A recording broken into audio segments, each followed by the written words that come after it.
नमस्कार दोस्तों, आपका स्वागत है अपने YouTube channel P for portfolio में। आज हम बात करने वाले हैं रिलैक्सो फुटवेयर्स के बारे में। मार्केट को जिसका इंतज़ार था वो हो चुका है।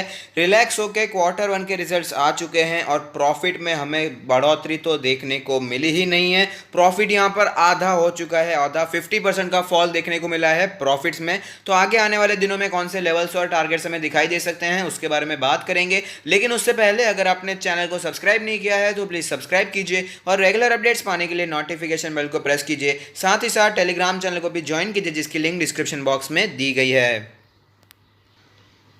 तो आप देख सकते हैं रिलैक्सो फुटवेयर्स का लास्ट ट्रेडेड प्राइस है 595 रुपीज़, जो कि आज 0.74% हमें ऊपर दिखाई दिया है। अगर बात करें इसके वैल्यूएशन के बारे में तो मार्केट कैप है 14,800 करोड़ के आसपास, पी रेशियो 65.33 है, जबकि इंडस्ट्री का पी 45.71 है। प्राइस टू बुक रेशियो है 11.63 और डिविडेंड यील्ड है 0.21%। डिलीवरेबल्स की बात करें तो स्ट्रॉन्ग डिलीवरी दिखाई दे रही है, 65.48% की डिलीवरी हमें दिखाई देती है। तो अब चलिए देखते हैं इसके क्वार्टर वन के रिजल्ट्स कैसे आए हैं। तो हम देखने वाले हैं रिलैक्सो के फाइनेंशियल रिजल्ट। आप देख पाएंगे जहां पर सारे फिगर्स रुपीज़ इन करोड़ में दिए गए हैं। अगर बात करें यहां पर टोटल इनकम के बारे में तो वो 370 करोड़ के आसपास बनकर आती है, जो कि पिछले क्वार्टर में यानी कि मार्च के क्वार्टर में 544 करोड़ के आसपास थी। तो यहां पर भी गिरावट साफ साफ नजर आ रही है। अगर बात करें पिछले साल के बारे में यानी कि जून 2019 के क्वार्टर के बारे में तो 649 करोड़ की टोटल इनकम देखने को मिली थी। तो यहां पर भी भयंकर गिरावट टोटल इनकम में हमें देखने को मिली है। अगर बात करें यहां पर इसके प्रॉफिट फॉर द पीरियड यानी कि नेट प्रॉफिट के बारे में तो 24.22 करोड़ का नेट प्रॉफिट बनकर आता है, जो कि पिछले क्वार्टर में 51.8 था। अगर बात करें पिछले साल के बारे में यानी कि जून 2019 के क्वार्टर के बारे में तो 49.75 करोड़ का हमें टोटल नेट प्रॉफिट देखने को मिला था। तो आप देख पाएंगे यहां पर 50% से भी ज़्यादा का ड्रॉप हमें देखने को मिला है नेट प्रॉफिट में, जिसका रीज़न भी हमें पता ही है क्योंकि हमें लॉकडाउन देखने को मिला था और नॉन एसेंशियल आइटम्स बेचने की परमिशन नहीं दी गई थी। आपको पता ही होगा अलग अलग रिटेल चेन्स जो खुले थे, जैसे कि डीमार्ट भी काम कर रहा था, ऑपरेशंस चालू थे, लेकिन वहां पर सिर्फ और सिर्फ essential items FMCG related goods ही बेचने की परमिशन थी, लेकिन नॉन एसेंशियल की परमिशन नहीं दी गई थी, जो कि धीरे धीरे कम हो रहा है। अनलॉक का सिचुएशन शुरू हो चुका है, यहाँ पर हमें वापस नॉन एसेंशियल आइटम्स भी मिलने लगे हैं। तो यहाँ पर वापस हमें सिचुएशन सुधरती हुई नजर आ सकती है, लेकिन ये तो हमें मानना ही पड़ेगा कि क्वार्टर वन के रिजल्ट्स काफी बुरे आए हैं और आप देख सकते हैं प्रॉफिट में भी हमें गिरावट साफ साफ नजर आती है। तो अब चलते हैं चार्ट्स पर, वहां पर कैसी सिचुएशन बनी हुई है उसके बारे में भी बात कर लेते हैं। तो आप देख पाएंगे जब मार्केट में भयंकर सेल ऑफ हमें देखने को मिला था, 500 का लेवल एज ए सपोर्ट दिखाई दिया और उसके बाद अच्छी तेजी भी दिखाई दी थी। 800 के आसपास स्टॉक ऑलरेडी पहुंच चुका था, तो हम ऐसा भी कह सकते हैं पूरी रिकवरी हमें देखने को मिली थी, लेकिन उसके बाद वापस भयंकर गिरावट देखने को मिली और स्टॉक वापस उसी लेवल पर हमें कंसोलिडेट करता हुआ नजर आ रहा था।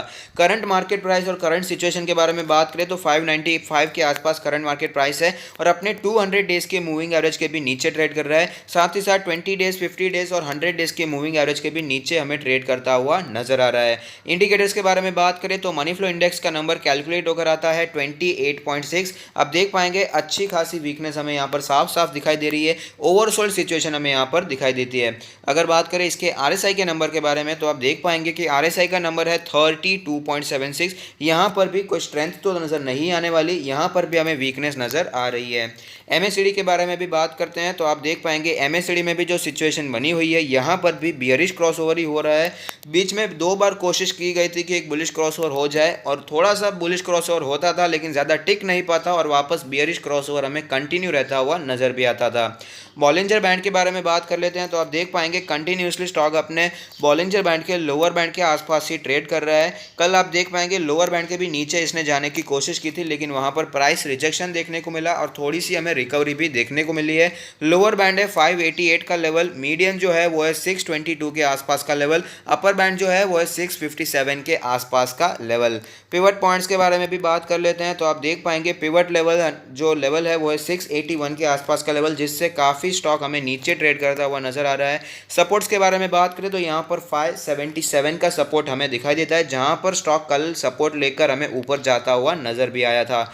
इससे भी नीचे जाए तो 521 का लेवल भी हमें यहाँ पर दिखाई दे रहा है, जो कि अगला सपोर्ट हो सकता है अगर 577 का सपोर्ट यहाँ पर टूटता है तो।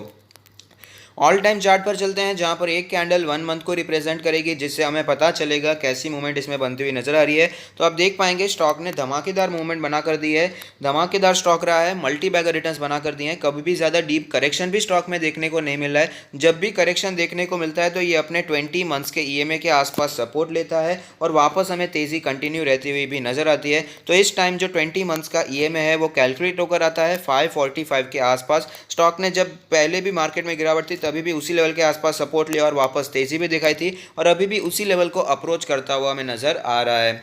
इंडिकेटर्स के बारे में पोजीशंस के बारे में बात कर लेते हैं। अगर आपने बहुत ही ज़्यादा ऊपर पोजीशन बना कर रखी है, आप अभी यहाँ पर लॉस में चल रहे हैं, तो मेरा मानना है कि कंपनी लॉस में निकलने वाली नहीं है, फंडामेंटली स्ट्रांग है, तो यहाँ पर टेंशन लेने की ज़रूरत नहीं है। लॉन्ग टर्म के लिए काफ़ी अच्छा स्टॉक है। अगर आपने नीचे पोजीशन बना कर रखी है, आप अभी प्रॉफिट में चल रहे हैं, अगर आपने लॉन्ग टर्म के लिए लिया है तो कंटिन्यू होल्डिंग कीजिए। अगर आपने शॉर्ट टर्म के लिए लिया है तो भी मेरा यही मानना होगा कि आपको यहाँ पर होल्ड करना चाहिए, क्योंकि हमने देखा कल जो हमें सिचुएशन बनती हुई नजर आई, 577 का सपोर्ट इसने रिस्पेक्ट किया और वापस हमें ऊपर जाता हुआ शेयर नजर आया था। लेकिन साथ ही साथ ये भी कहना चाहूँगा कि जो हाई बना था उससे फिर भी हमें नीचे ही क्लोजिंग देखने को मिली। तो मंडे को तो छुट्टी है, तो ट्यूसडे को ही नेक्स्ट ट्रेडिंग सेशन में ही हमें पता चलेगा कैसी सिचुएशन यहाँ पर इमर्ज होगी। लेकिन अब बात करें यहाँ पर फ्रेश बाय के बारे में, तो जो लोग मेरे टेलीग्राम चैनल से जुड़े हुए हैं उन्हें मैंने कहा था कि 580 का सपोर्ट स्ट्रांग है, वहाँ पर आप बाय कर सकते हैं। और आप देख सकते हैं 595 के आसपास हमें स्टॉक ने क्लोजिंग भी दे दी है। तो 580 एग्रेसिव इन्वेस्टर हो या एक्टिव इन्वेस्टर हो या पेशेंट इन्वेस्टर ही क्यों ना हो, 580 is not a bad price for long term. तो यहाँ पर क्वांटिटी ऐड करने के बारे में सोच सकते हैं। एक थोड़ी सी बाइंग तो यहाँ पर बनती है, अच्छा सपोर्ट है, हमने देखा है पहले भी स्टॉक ने इसी लेवल के आसपास सपोर्ट लिया और वापस तेजी भी दिखाई। साथ ही साथ बॉलिंजर बैंड के काफी दिनों से लोअर बैंड के आसपास ट्रेड कर रहा है। पिवट पॉइंट्स का सपोर्ट भी इसी लेवल के आसपास बनकर आता है। हमने देखा है लॉन्ग टर्म चार्ट्स में भी जो 20 मंथ्स का ईएमए है वो भी 545 के आसपास बनकर आता था। स्टॉक वहीं पर सपोर्ट लेगा ऐसी उम्मीद हम लगा सकते हैं। तो 544 ज़्यादा दूर का लेवल नहीं है, तो 580 इसीलिए मैंने आपको रेकमेंड किया था टेलीग्राम चैनल पे। अगर आपने टेलीग्राम चैनल को ज्वाइन नहीं किया है तो लिंक डिस्क्रिप्शन बॉक्स में दी गई है। तो यहाँ पर बाइंग के बारे में सोचा जा सकता है, चाहे वो पेशेंट इन्वेस्टर हो, कंजर्वेटिव हो, एक्टिव हो या एग्रेसिव इन्वेस्टर हो। लेकिन फिर भी जो लोग होते हैं जो थोड़ा और वेट करना चाहते हैं उनके लिए भी मैं लेवल ज़रूर बताना चाहूँगा। तो दूसरा जो लेवल है वो तो 500 का लेवल ही बनकर आता है, क्योंकि स्टॉक ने पहले भी गिरावट बनाई थी, उसके बाद वहीं सपोर्ट लिया था और वापस हमें तेज़ी कंटिन्यू रहती हुई नज़र आ रही थी। तो जो अभी भी वेट करना चाहते हैं 500 के लेवल का वेट कर सकते हैं, वरना थोड़ी सी बाइंग करने में, करंट मार्केट प्राइस के आसपास थोड़ी सी बाइंग करने में कोई भी प्रॉब्लम नहीं है। मार्केट्स अपने लोस से 50% ऊपर है, रिलैक्सो सिर्फ 20% ऊपर दिखाई दे रहा है। तो ये अच्छा प्राइस है यहाँ पर लॉन्ग टर्म के लिए ऐड करने के लिए। बाकी डिसीजन आपका है यहाँ पर बाय करना है या नहीं करना है। तो अगर आपको ये वीडियो पसंद आता है तो लाइक कीजिए, शेयर कीजिए, कमेंट कीजिए, सब्सक्राइब कीजिए और मुझे मोटिवेट कीजिए। Thank you, stay happy, happy investing.